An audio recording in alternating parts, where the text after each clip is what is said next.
A long time ago, a little boy called Igor lived with his mother and father in a small house which was made of wood. Igor's family was very poor. His father was a woodcutter, and his mother made clothes for rich people in the city.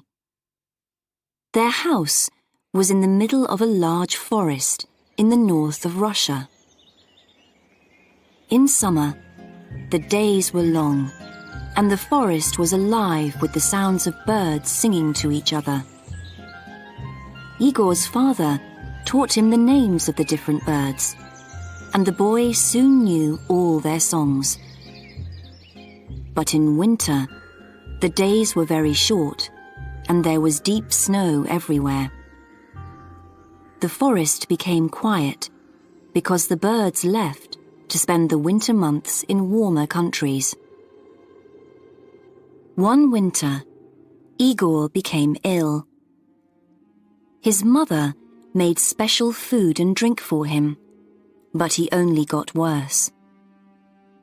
The doctor from the city came to see Igor and spent some time talking with the boy and looking at him. Then he spoke to Igor's mother and father. He's very ill, but I don't know what's wrong with him. This winter, many young children all over the country are becoming ill and dying, and nobody knows why. I'm sorry, but there's nothing that I can do to help. Give him lots of good things to eat and make sure that he gets lots of sleep.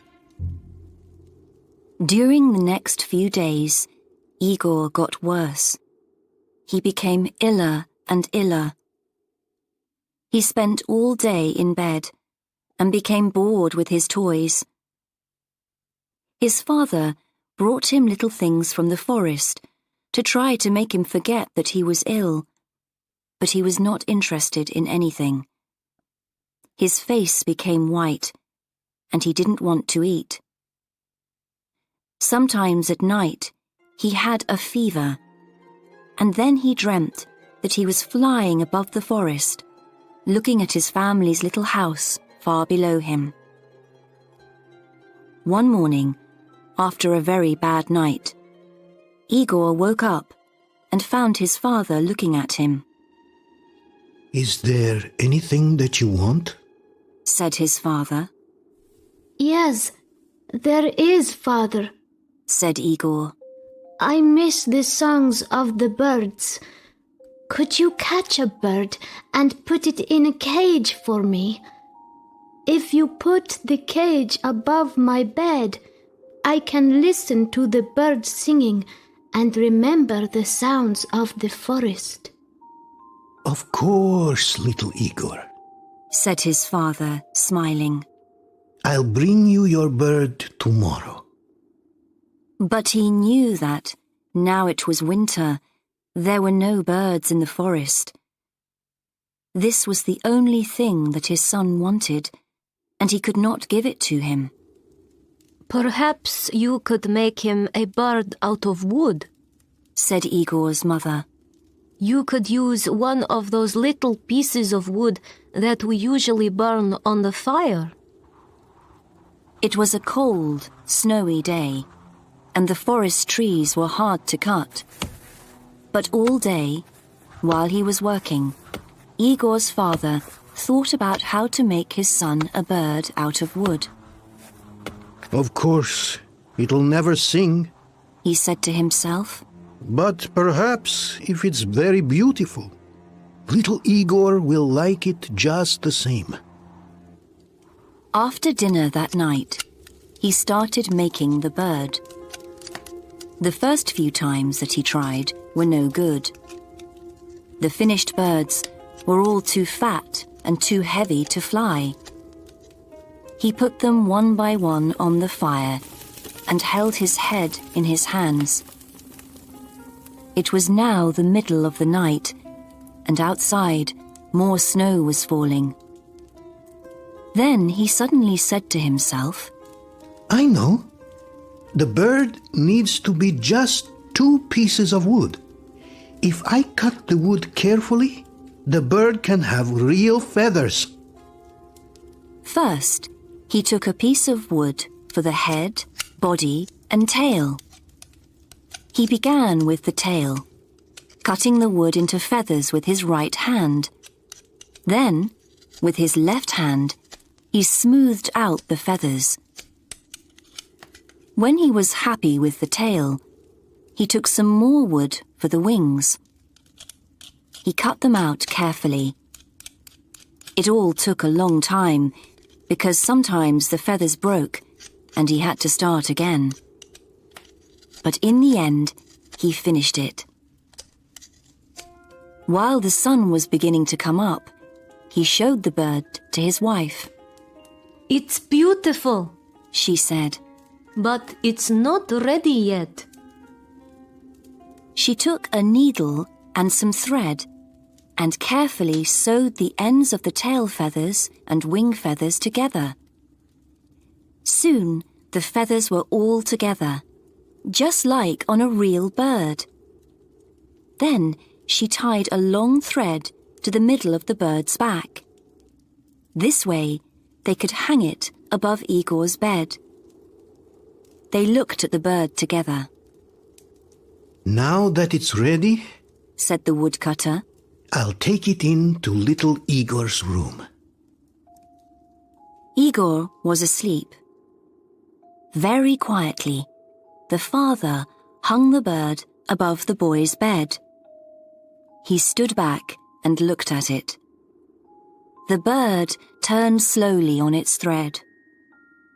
The woodcutter went happily to his bed to rest after his long night's work. Later that morning, he went back into Igor's room. The bird was turning slowly above Igor's head. His son was watching the bird carefully. There was a light in his eyes for the first time in many weeks.